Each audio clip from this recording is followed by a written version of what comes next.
சில்லாஞ்சிருக்கியே என் சில்லாஞ்சிருக்கியே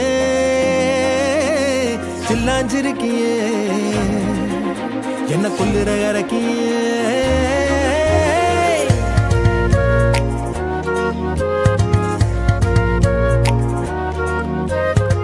சொல்லாம என் மனச புழிஞ்சு புட்டியே உள்ளார ஓடி வந்து உறைஞ்சு புட்டியே சொல்லாம என் மனச புழிஞ்சு புட்டியே உள்ளார ஓடி வந்து உறைஞ்சு புட்டியே கண்ணால கண்ணால மோதிய முன்னால போற வந்தாவா என்ன நீ பந்தாட வர என் உசுரெடுத்து இப்போ தர தேதி சொல்லேண்டி சில்லாஞ்சிருக்கியே என்ன கொல்லுற இறக்கியே சில்லாஞ்சிருக்கியே நெஞ்சுக்குள்ளார இருக்கியே சில்லாஞ்சிருக்கியே என்ன கொல்லுற இறக்கியே சில்லாஞ்சிருக்கியே நெஞ்சுக்குள்ளார இருக்கியே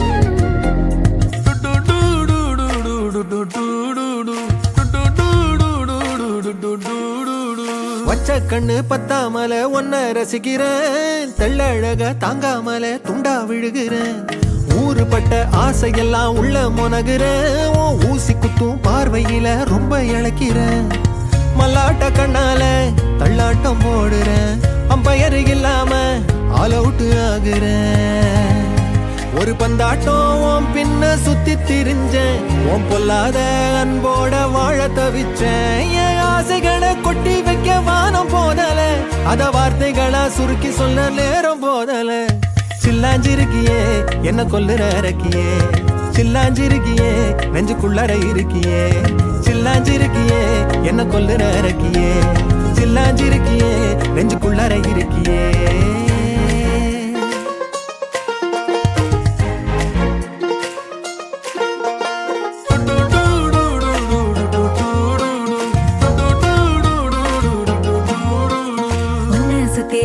சுத்தி எண்ணம் சுழலுது உள்ளுக்குள்ள சொந்த புத்தி என்ன மறக்குது உன்ன சுத்தி எண்ணம் சுழலுது உள்ளுக்குள்ள சொந்த புத்தி என்ன மறக்குது மனசரங்கி எப்போ வர ஏக்கம் எகிருது கட்டி வச்ச கோட்டையெல்லாம் பூட்டி கிடக்குது என்னோட இருக்கிற எனக்குன்னு இருக்கியா பக்கத்துல நடக்கிற பாசமா இருக்கியா ஏன் சொல்லாத பொல்லாப்ப காட்ட நினைச்சு நீ சொல்லாத நேசத்தை வாங்க தவிச்சு நான் தேக்கி வச்ச தேவையெல்லாம் உனக்கு புரியல அத கொத்து சொல்ல வார்த்தை ஏதோ எனக்கு தெரியல சொல்லாம என் மனச புழிஞ்சு புட்டியே உள்ளார ஓடி வந்து உறைஞ்சு புட்டியே கண்ணால மோதிய முன்னால போற வந்தாவா என்ன நீ பந்தாட வர என் உசுரெடுத்து இப்போ தர தேதி சொல்லேண்டி சில்லாஞ்சிருக்கியே என்ன கொல்லுற இறக்கியே சில்லாஞ்சிருக்கியே நெஞ்சுக்குள்ளார இருக்கியே சில்லாஞ்சிருக்கியே என்ன கொல்லுற இறக்கியே சில்லாஞ்சிருக்கியே நெஞ்சுக்குள்ளார இருக்கியே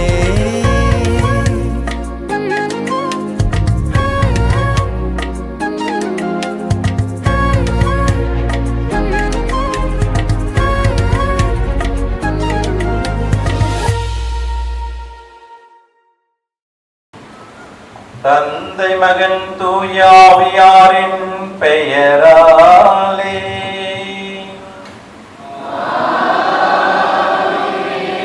நம் ஆண்டவராகிய இயேசு கிறிஸ்துவின் அருளும் கடவுளின் அன்பும் தூயாவியாரின் நட்புறம் உங்கள் அனைவரோடும் இருப்பதாக.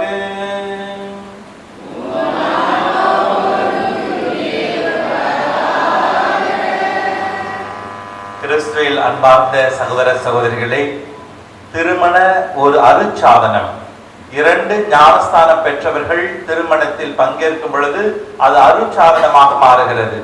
இந்த அருட்சாதனத்தை ஒவ்வொரு முறையிலும் நாம் கொண்டாடும் பொழுது தகுதி உள்ள நிலையிலே நாம் கொண்டாட அழைக்கப்படுகிறோம். இன்று விசேஷமாக நெல்சன் ஜோசபின் கொஞ்ச நேரம் கண்களை மூடி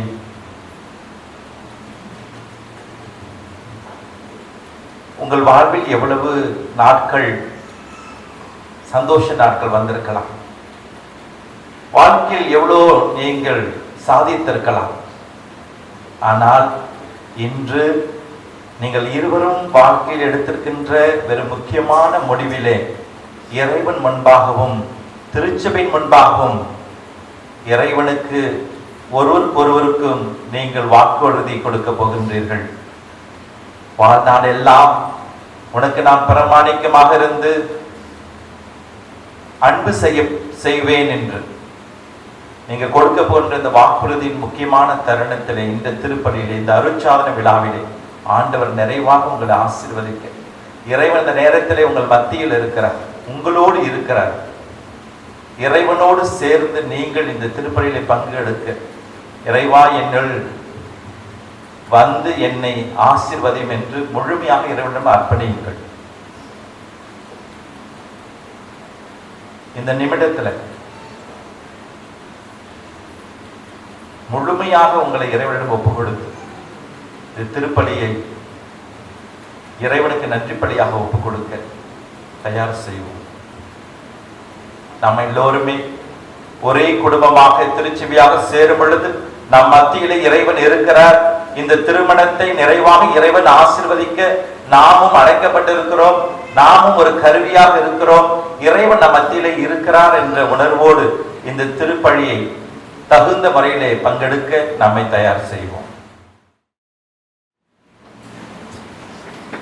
தொடக்க நூலிலிருந்து வாசகர். அதிகாரம் 2, வசனங்கள் 18 தொடங்கி 24 வரை. பின்பு ஆண்டவராகிய கடவுள், மனிதன் தனிமையாக இருப்பது நல்லதென்று அவனுக்கு தகுந்த துணையை உருவாக்குவேன் என்றான். ஆண்டவராகிய கடவுள் மண்ணிலிருந்து எல்லா காட்டு விலங்குகளையும் வானத்து பறவைகளையும் உருவாக்கி அவற்றிற்கு மனிதன் என்ன பெயரிடுவான் என்று பார்க்க அவற்றை அவனிடம் கொண்டு வந்தான். உயிருள்ள ஒவ்வொன்றுக்கும் அவன் என்ன பெயரிட்டானோ அதுவே அதன் பெயராயிற்று. கால்நடைகள், வானத்து பறவைகள், காட்டு விலங்குகள் ஆகிய எல்லாவற்றிற்கும் மனிதன் பெயரிட்டான். தனக்கு தகுந்த துணையையோ மனிதன் காணவில்லை. ஆகவே ஆண்டவராகிய கடவுள் மனிதனுக்கு ஆழ்ந்த உறக்கம் வர செய்து அவன் உறங்கும் பொழுது அவன் விலா எலும்பு ஒன்றை எடுத்துக்கொண்டு எடுத்த இடத்தை சதையால் அடைத்தான்.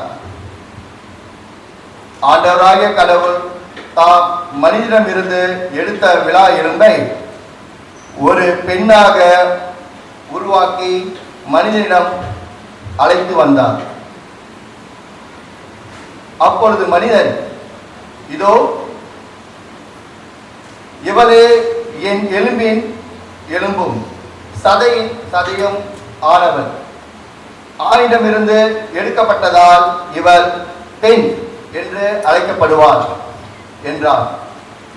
இதனால் கணவன் தன் தாய் தந்தையை விட்டுவிட்டு தன் மனைவியுடன் ஒன்றித்திருப்பான், இருவரும் ஒரே உடலாய் இருப்பர். ஆண்டவரின் அருள்வாக்கு.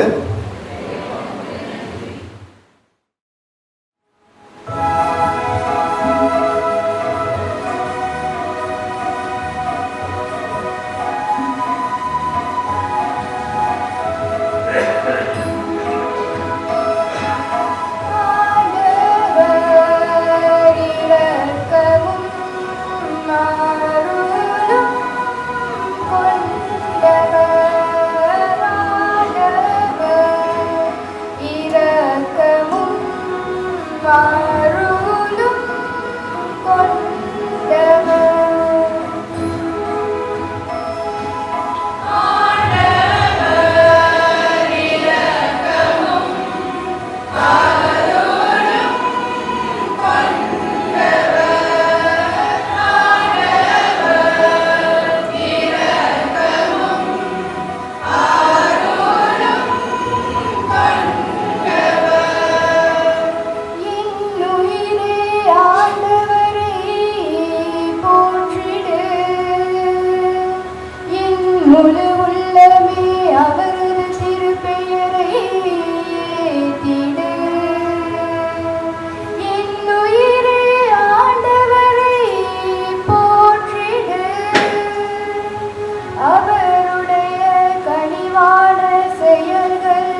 திருத்தூதர் பவுல் கொரிந்தியருக்கு எழுதிய முதல் திருமுகத்திலிருந்து வாசகம்.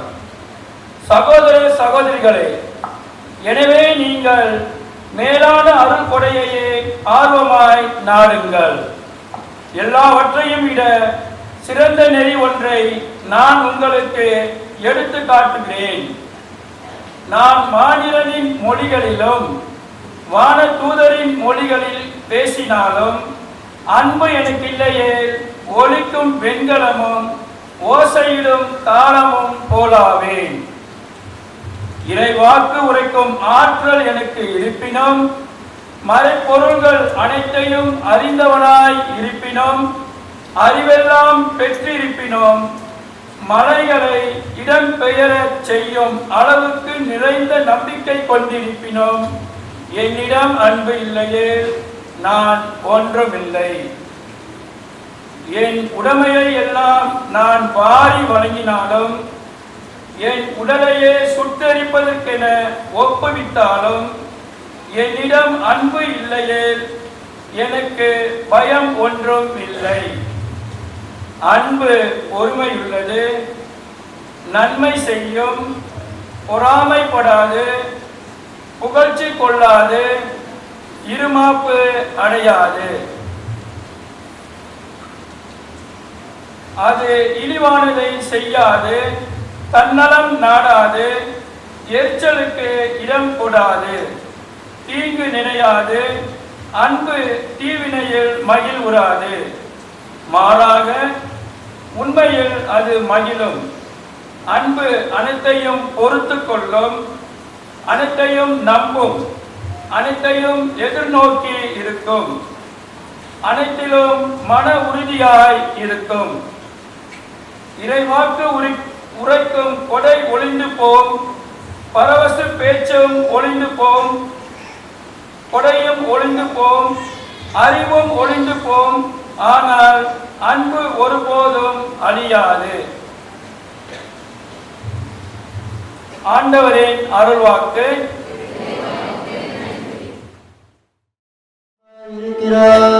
கடவுள் நம்மீது அன்பு கொண்டார் என்றார். நாமும் ஒருவர் மற்றவர் மீது அன்பு கொள்ள கடமைப்பட்டிருக்கின்றோம்.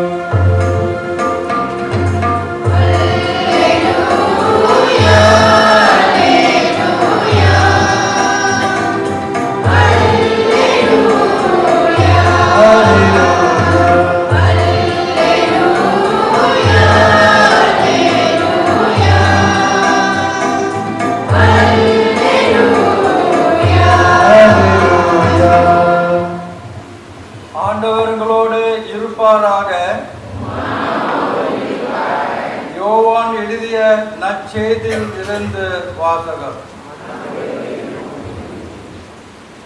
அக்காலத்தில் இயேசு தம் சீடர்களுக்கு கூறியதாவது: என் தந்தை என் மீது அன்பு கொண்டது போல் நானும் உங்கள் மீது அன்பு கொண்டுள்ளேன். என் அன்பில் நிலைத்திருங்கள். நான் என் தந்தையின் கட்டளைகளை கடைப்பிடித்து அவரது அன்பில் நிலைத்திருப்பது போல் நீங்களும் என் கட்டளைகளை கடைப்பிடித்தால் என் அன்பில் நிலைத்திருப்பீர்கள். என் மகிழ்ச்சி உங்கள் இருக்கும், உங்கள் மகிழ்ச்சி நிறைவு பெறும். இவ்வாறு உங்களிடம் சொன்னேன். நான் உங்களிடம் அன்பு காட்டுவது போல் நீங்களும் ஒருவர் மற்றவரிடம் அன்பு காட்டிருக்க வேண்டும் என்பதே என் கட்டளை. இது கிறிஸ்துவின் நற்செய்தி.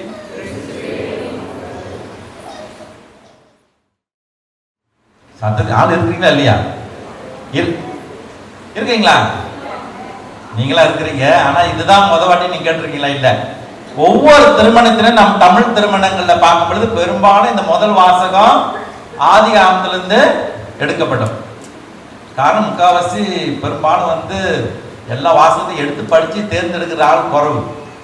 எது புக்கில் இருக்குதோ, யாரு அதுக்கு முன்ன கல்யாணம் பண்ணாங்களோ அவங்க புக்கை பார்த்து அடிச்சு விடுறது சில நேரத்தில் இருக்குது பெரும்பாலும். ஏன்னா மாப்பிள்ளைக்கும் பொண்ணுக்கும் நிறைய வேலை இருக்கு.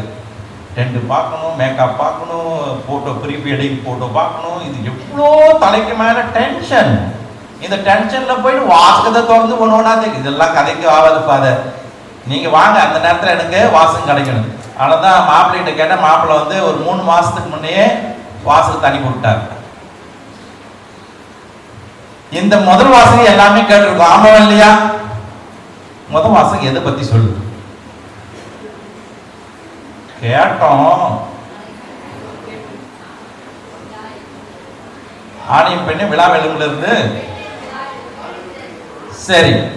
அதோடைய கடவுள் உலகத்தை அனைத்தையும் படைத்த பிற்பாடு கடைசியா யார படைக்கிறாரு?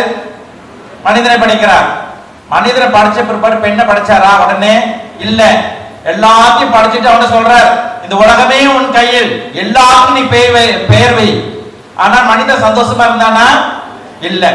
அதுதான் மிக அழகாக தெளிவாக அது எழுதப்பட்டிருக்கிறது. ஆணுக்கு தக்க துணை ஒன்றை நாம் என்ன செய்வோம்? தக்க துணை ஒன்றை நாம் உருவாக்குவோம். முதல் கல்யாணத்துக்கு பொண்ணு பார்த்தது யாரு? ஆதாம் கல்யாணத்துக்கு பொண்ணு பார்த்தது யாரு? அப்ப கடவுளோட சாய்ஸ் வந்து சரியா இருக்குமா இருக்காதா? சரியா தான் இருக்கு. அவர் என்ன சொல்றாரு? ஆதாமுக்கு ஏற்ற ஒரு துணையை நாம் உருவாக்குவோம் என்று ஏவாளை படைத்தார். ஆமாவா இல்லையா? அப்ப ஒவ்வொரு திருமணத்தையும் கடவுள் படைக்கும் பொழுது ஒரு ஆசீர் கொடுக்கிறார். என்ன ஆசைனா, தக்க துணையாக, தகுந்த துணையாக. தகுந்த துணையாக அமையல என்ன ஆகும்? அவர் சொன்னார், சரியான துணை வந்து கடவுள் படைக்கல, நீ ஏன்னா அந்த ஏப்பலை கொடுத்து ஏமாத்திட்டாங்க அப்படின்னு. அப்படி ஏமாத்தினாலும் தண்டனை பெறும் பொழுது 2 பேருக்கு தண்டனை கிடைச்சிச்சா இல்லையா? கடைசிக்கு புரிஞ்சு போனாங்களா? 2 பேரும் வாழ்ந்தாங்களா? புரிஞ்சாங்களா? நம்ம அவங்களுக்கு 2 பிள்ளைங்க இருந்துச்சு. அப்ப எந்த சூழ்நிலையிலும் யார் தவறு செய்தாலும் ஒருத்தரை மன்னித்து ஏற்றுக்கொண்டு தகுந்த துணையாக வாழவே கடவுள் என்ன படைச்சாரு? திருமணத்தை ஆசீர்வதிச்சார். திருமணத்தை உருவாக்குறது யாரு?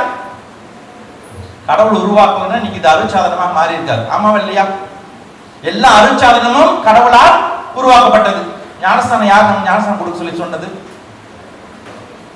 ஏசு சொன்னார் தானே, போய் படைப்புக்கு எங்கும் நற்செய்தி ஞானஸ்தானம் கொடுக்குற. அப்ப எல்லா அருட்சாதனங்களும் நம்முடைய இறை இயேசுவோடு சம்பந்தப்பட்டது. இயேசு பணித்தவாறே எல்லா அருட்சாதனும் அமைஞ்சிருக்குது. அப்ப இந்த முதல் வாசகம் என்ன சொல்லுதுன்னா, ஒவ்வொரு திருமணத்தின் நெல்சன் ஜோசபின் நீங்க 2 பேரும் சரி நிகரான துணையாக என்ன செய்யணும்? வாழணும். சரி நிகரான துணையாக அவங்க வாழ வேண்டும். இரண்டாவது கடைசியாக, ஆகவே மனிதன் இருவரும் ஒரே உடலாக இருப்பர், இவர்கள் தன் தாய் தந்தையை விட்டு இருவரும் கூடி வாழ்வார்கள். ஆதி ஆகமத்தில் சொல்லப்பட்டிருக்குது. அதுக்கப்புறம் இதை பத்தி யார் சொல்லி இருக்கிறாங்க? ரொம்ப கல்யாணத்துக்கு வந்து உட்காந்துட்டு போலான்னு வந்தீங்களோ? அதுக்கப்புறம் யார் சொல்லி இருக்கிறான்?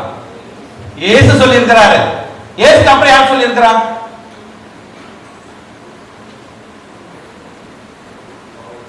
பவுலடியார்கள் சொல்லி இருக்கிறார்கள். நீங்க எல்லாம் கத்தோலிக்கர்கள், நல்ல கத்தோலிக்கர்கள், பைபிள் தெரியாத கத்தோலிக்கர்கள்.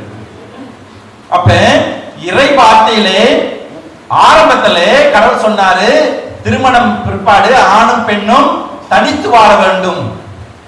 அதே இயேசு சொன்னாரு, அதே பவுலடியார்கள் சொல்றார். 3 பேர் ஒரு இறை ஒரு பைபிள்ல 3 இடங்கள்ல சொல்லி இருக்கிறது முக்கியமான விஷயமா இல்லையா? அதோட கருத்து என்ன? எத்தனையோ பிரசங்கங்கள் நிறைய சாமியார் சொல்லியிருப்பாங்க. என்றைக்கு இவர்கள் சரி நிகரான துணையாக நீங்கள் ஆக்கப்படுகிறீர்களோ, இந்த திருமணத்தின் வழியாக இன்னிலிருந்து உங்களுடைய வாழ்க்கைக்கு பொறுப்பு யாரு?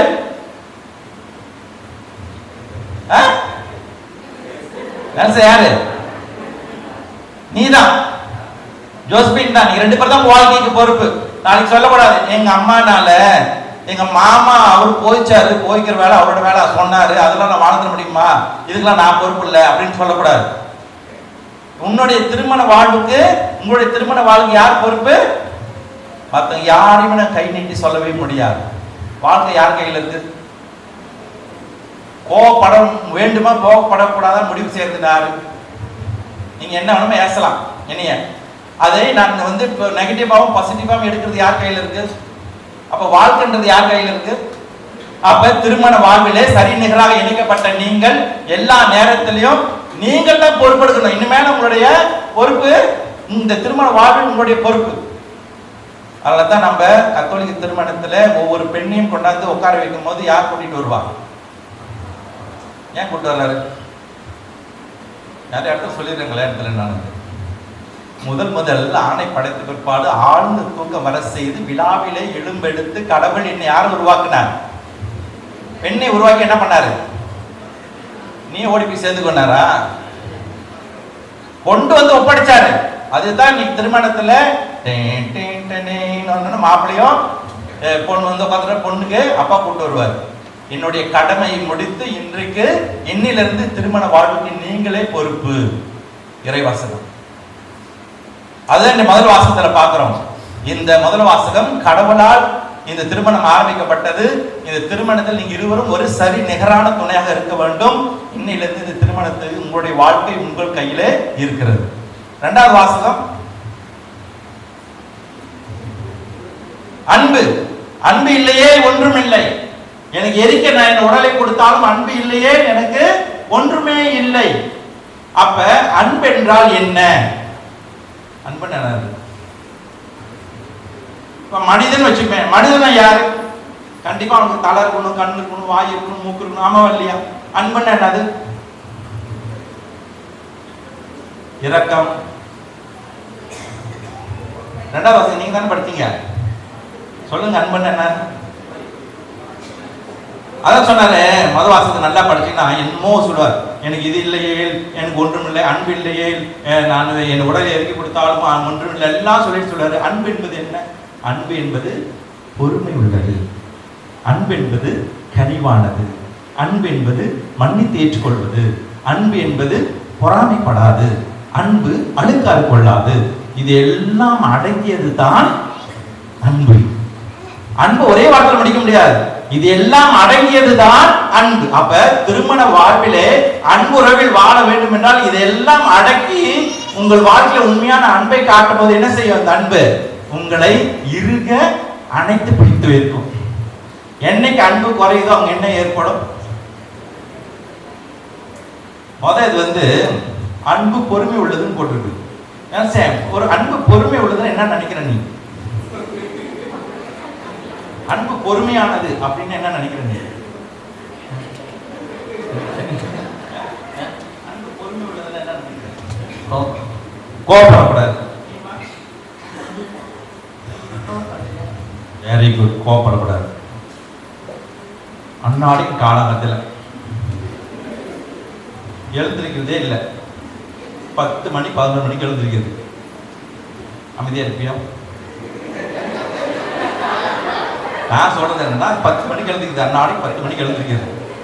கோபப்படாம இருப்பியோ? இருப்ப. ஓகே.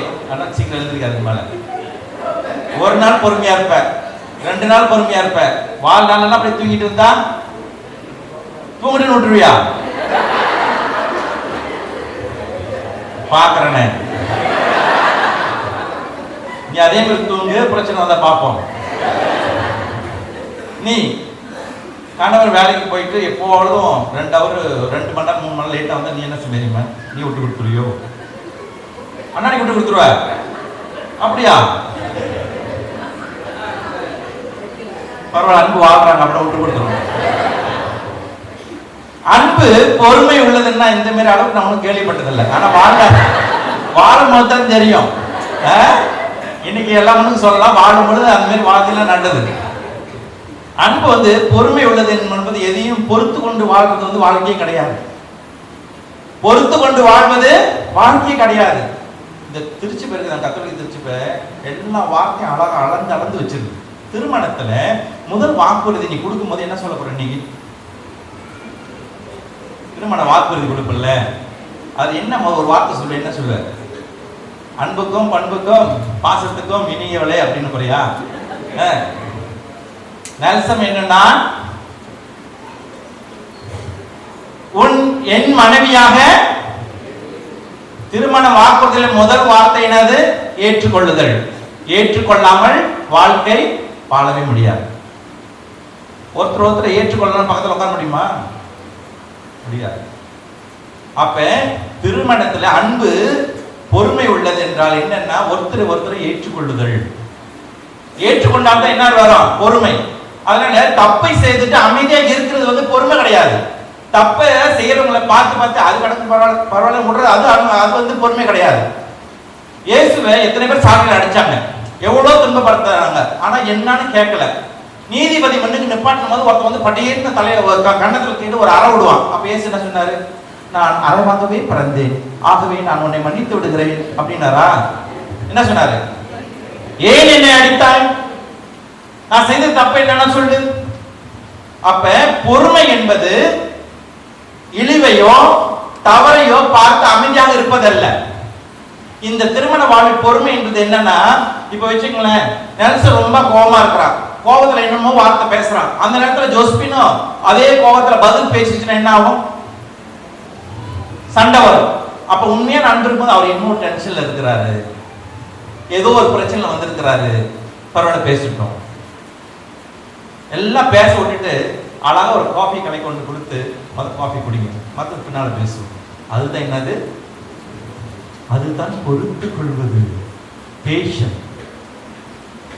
பொறுத்து கொள்வது. அந்த நேரத்துக்கு அவருடைய சூழ்நிலையை பார்த்து அந்த என்ன மனநிலையில் அவர் இருக்கிறார் என்பதை உணர்ந்து அதை நம்ம என்ன பண்ணி ஏற்றுக்கொள்ளும் பொழுது நம்ம என்ன செய்ய முடியும்? பொறுமையாக இருக்க முடியும். அந்த பொறுமை யாருக்கிட்ட இருக்குது? அன்பு எங்க இருக்கிறதோ அங்கு பொறுமை இருக்கும். எல்லாம் முடிஞ்ச பிற்பாடு தண்ணியெல்லாம் குடிச்சு முடிஞ்சோன்னு ஏன் அப்படி சத்தம் பண்ணுங்க, ஏன் அப்படி கத்தனீங்க? அந்த பிரச்சனையை நம்ம ஆய்வு செய்து பார்க்கும்போது தெளிவு கிடைக்கும். அப்ப இந்த அன்போட தன்மை என்னன்னா, இன்னைக்குலாம் பேசினா ஒரு நாளை பத்தாது. இன்னைக்குள்ள 2வது வாசம். அப்ப நான் முக்கியமா பாப்பரசர் இந்த குடும்ப ஒரு மாநாட்டில் நடத்தும் பொழுது அவர் என்ன சொல்ற, குடும்ப மாநாட்டில் கண்டுபிடிப்பு தான் இதோடைய 2வது வாசகம். என்ன சொல்றாரு?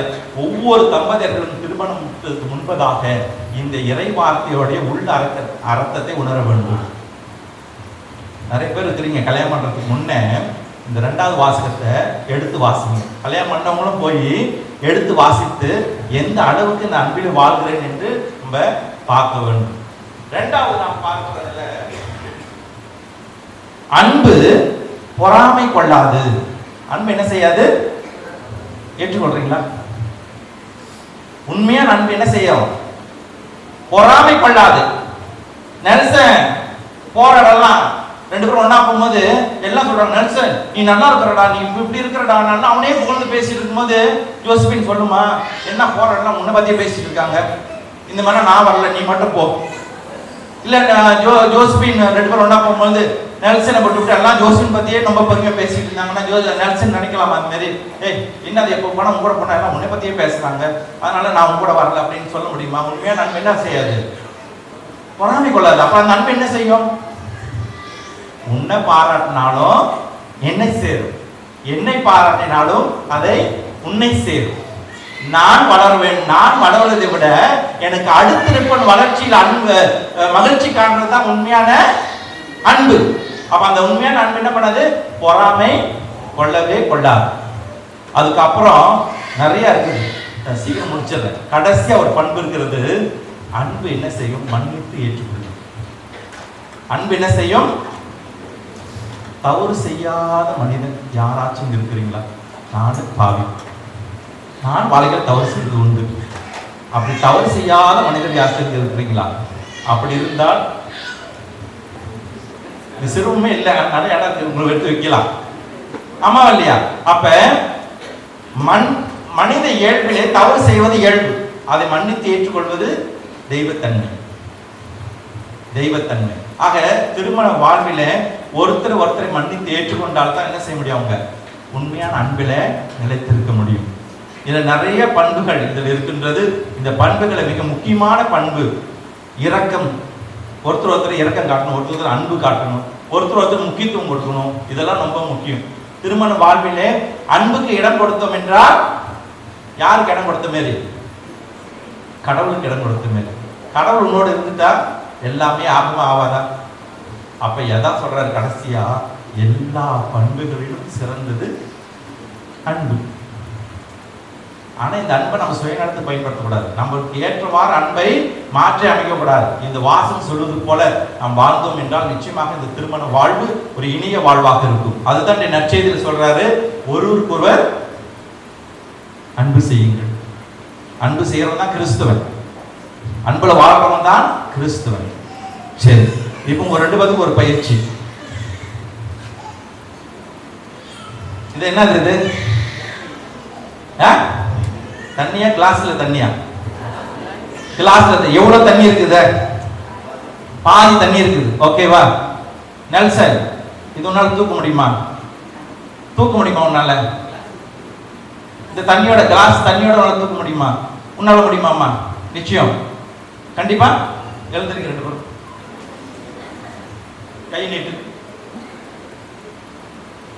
தூக்கி பிடி. முடியுது? ஒரு கைத்தட்டு கொடுங்க. முடியுமா?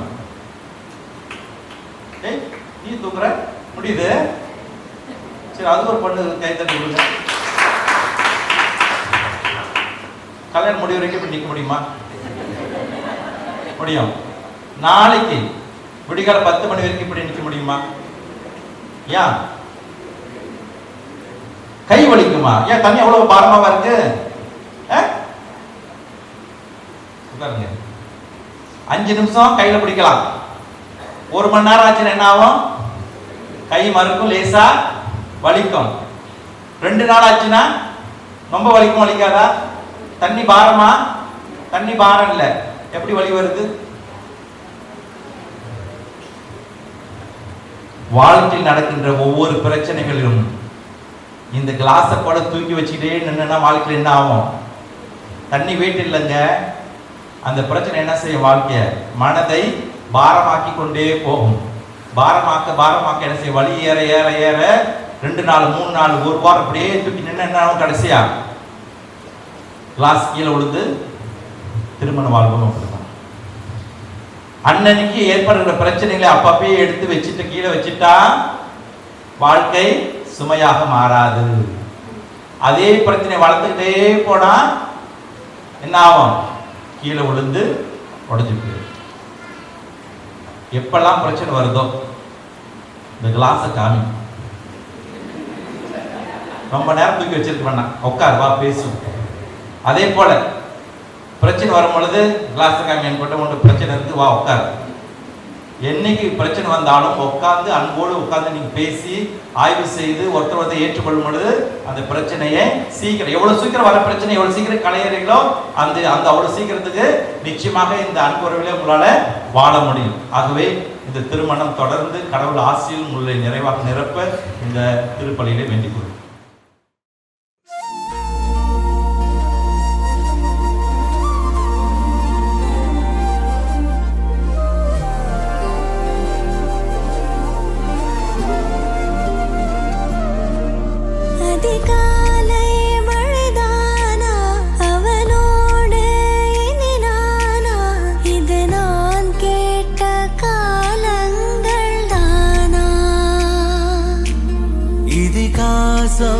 இதுதானா இவளோடு நடந்தேனா, இந்த மாயத்தில் நானும் விழுந்தேனா.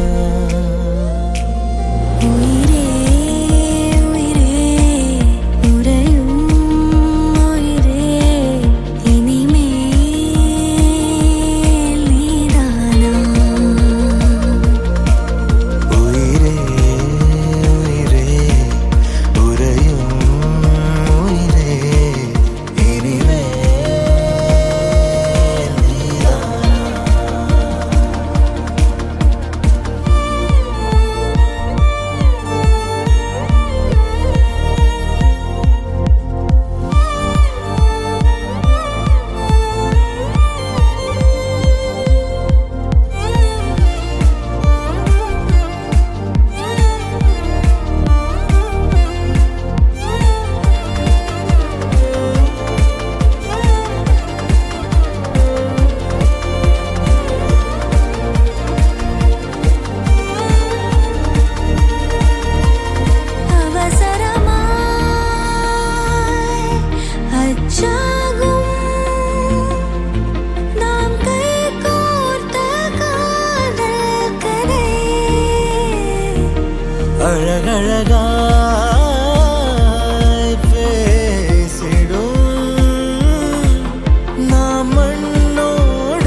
நேசனால் நெஸ்பிலே மனையாவையின் கொள்கை உங்களுடன் குடும்பத்திலும் உடல் நலத்திலும் நோரிலும் உனக்கு நான் பிரமாணிக்காக இருந்து என் வாழ்வெல்லாம் நேசிலும் மதிப்பும் பார்த்திருந்தேன்.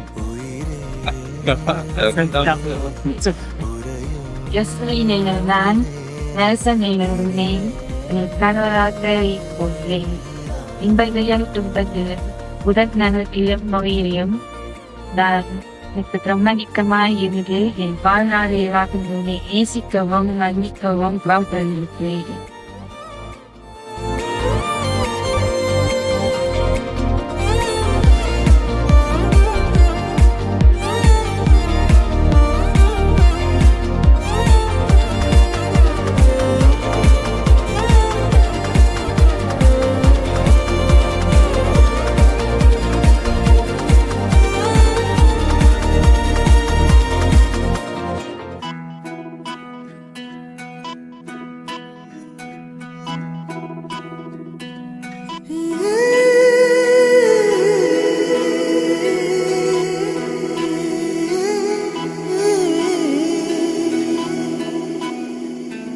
உருகி உருகி போனதடி என் உள்ளம் யானியே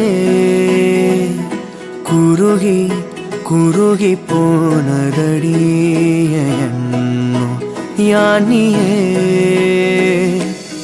நீன்றி மூடுமே ஏவானோ நீதானே என் காதலே என்னாலும் உருகி உருகி போனதடி என் உள்ளம் யானியே குருகி குருகி போனதடி என் எண்ணம் யானியே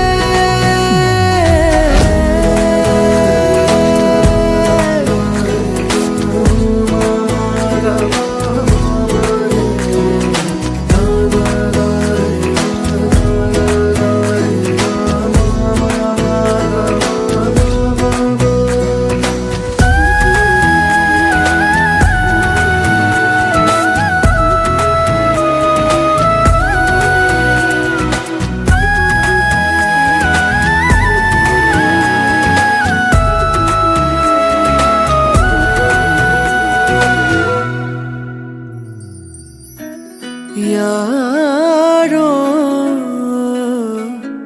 மூரலோ தேனோ பேசும் நேரமோ பாலோ பாதமோ ஆடை காலின் அணிகளோ கரைகளில் கரையும் வெண்ணுரை கதைத்திடும் மொழிகளா விழிகளின் வளைவில் வானவில் நிறங்களே காதலா நீன்றி மூடுமே எவனோ நீதானே என் காதலே என்னாலும் உருகி உருகி போனதடி என் உள்ளம் யானியே குருகி குருகி போனதடி என் எண்ணம் யானியே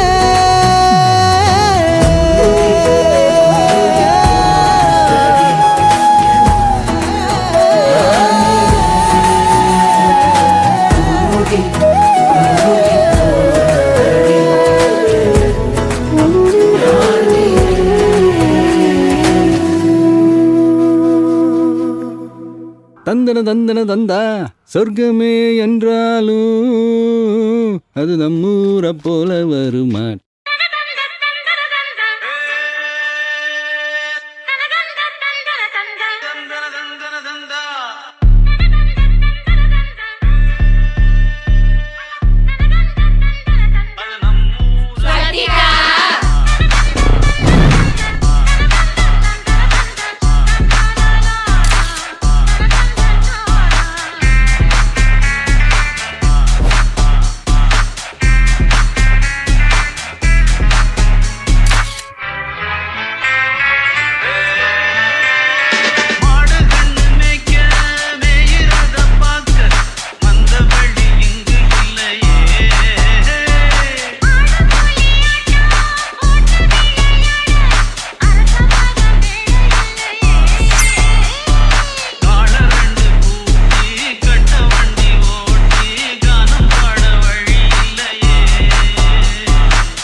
தரா பொறுத்திடுவீரா தொடர்ந்து பதற செய்வீரா சிக்க வைக்கும் செய்கையெல்லாம் நிறுத்திடுவீரா மனசு இயங்கல சீரா தாசா கிட்ட நெருங்குறலேசா நான் ஒருங்குற தூசா எட்ட போயிடுறா வெரசா வெரசா தாசா இது என்ன புதுசா வெக்கம் ஆச்சு சிறுசா கொஞ்சம் பார்த்து தொடு லேசா லேசா வேற போகாதே போகாதே போக கேட்காதே அப்படி பார்க்காதே அப்படி மட்டும் பார்க்காதே எதுவும் சொல்லாதே சொல்லாதே சொல்லு சொல்லாதே சுழட்டி செல்லாதே சுழட்டி விட்டு செல்லாதே பத்த வைக்கும் பார்வைக்காரா ஏ பார்வைக்காரா பத்த வைக்கும் பார்வைக்காரா மரரரே சிக்க வைக்கும் செய்கையெல்லாம் நிறுத்திடுவீரா மனசு இயங்கல சீரா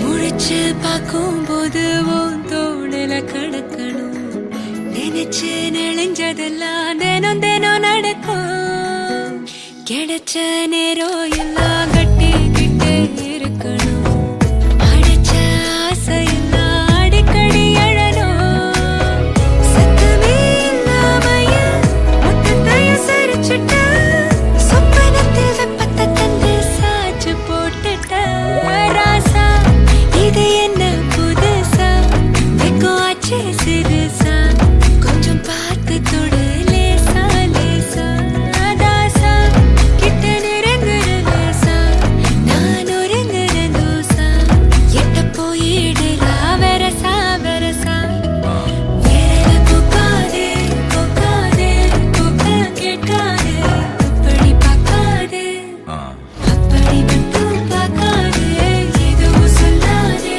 சொல்லாதே சொல்லு சொல்லாதே சுழட்டி செல்லாதே சுழட்டி விட்டு செல்லாதே பத்த வைக்கும் பார்வைக்காரா ஹே பார்வைக்காரா பத்த வைக்கும் பார்வைக்காரா மரரரே சிக்க வைக்கும் செய்கையெல்லாம் நிறுத்திடுவீரா மனசு இயங்கல சீரா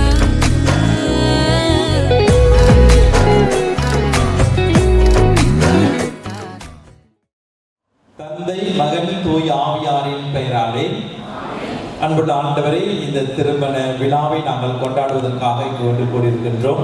இங்கு வந்திருக்கின்றவர்களையும் தம்பதியர்களையும் உற்றார் உறவினர்கள் நண்பர்கள் அனைவரையும் ஆசீர்வதிப்பதோடு இந்த உணவையும் ஆசீர்வதித்து எங்களுக்கு அருள் செய்வீராக. நாங்கள் எப்பொழுதும் இந்த அன்புறவில் வாழ வேண்டும் என்று எங்கள் ஆண்டவராகிய இயேசு கிறிஸ்து பேரில் ஜெபிக்கிறோம் எங்கள் நல்ல பிதாவே. ஆண்டவர்களோடு இருப்பாராக. எல்லாம் வல்ல இறைவன் தந்தை மகன் தூய ஆவி உங்கள் அனைவரும் நிறைவாக ஆசீர்வதித்து அருள் செய்வாராக.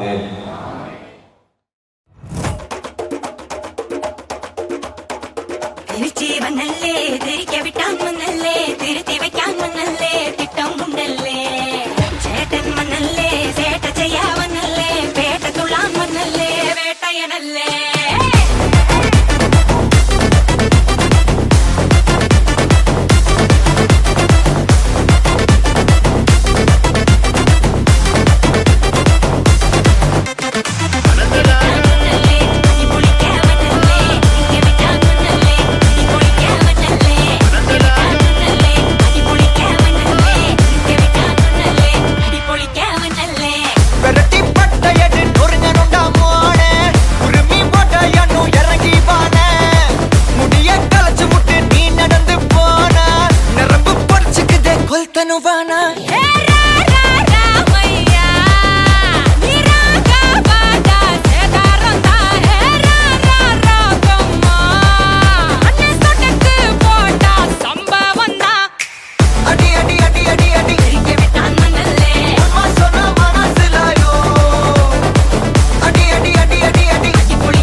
अंदर कटल अंदर कुंदर अंदर बंदर जूट करना अंदर सूट करना बंदर जूट करना इपद जोड़ अंदर सूट करना बंदर जूट करना इपद जोड़ अंदर सूट करना बंदर जूट करना इपद जोड़ अडी अडी अडी अडी अडी के बितान मनले अम्मा सोना माना सिलायो अडी अडी अडी अडी अडी की पुली क्या मनले वना निना माना सिलायो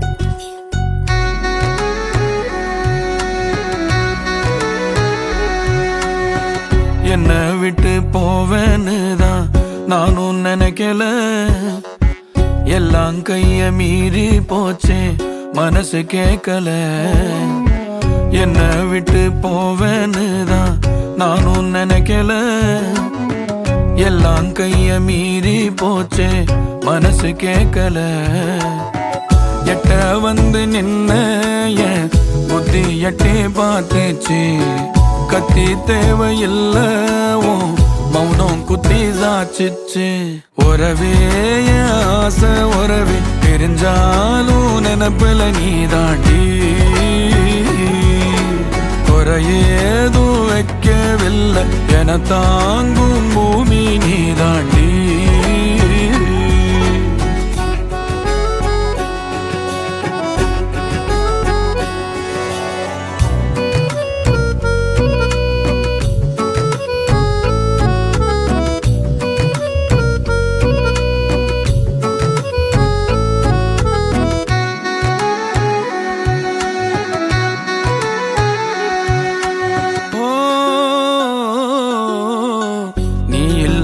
நானும் நீளமில்லாவானோ மண்ண வந்து முட்டும் நூலருந்த பட்டான் கூட இருந்த நேரம் சொல்லி பார்த்த நீயும் தள்ளி வந்து இப்போ கெஞ்சி என்ன லாபம் அடபாராங்கள் நெஞ்சுக்குள்ள ஈரம் கொஞ்சம் பூத்தாக்கா இந்த வேக்காட்டு வேனல கொஞ்சம் சாரல் எட்டி பார்க்காதா காட்டார வாழ்ந்துட்ட என திசை பார்த்து வழி மாத்தடி ஒன்ன விட்டா யாரும் இல்ல உறவே ஆசை உறவே தெரிஞ்சாலும் நினப்புல நீ தாண்டி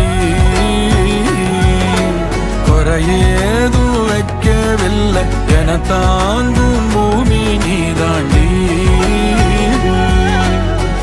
என்ன விட்டு போவேன்னு தான் எல்லாம் கைய மீறி போச்சே என்ன விட்டு போவேன்னு தான் நானும் நினைக்கல எல்லாம் கைய மீறி போச்சே மனசு கேட்கல எட்ட வந்து நின்ன என் புத்தி எட்டி பார்த்துச்சு கத்தி தேவையில்ல மௌனம் குத்தி சாச்சிச்சு உறவே ஆசை உறவே உறவே ஆசை உறவே நான் காட்டார வாழ்ந்துட்டேன் என திசை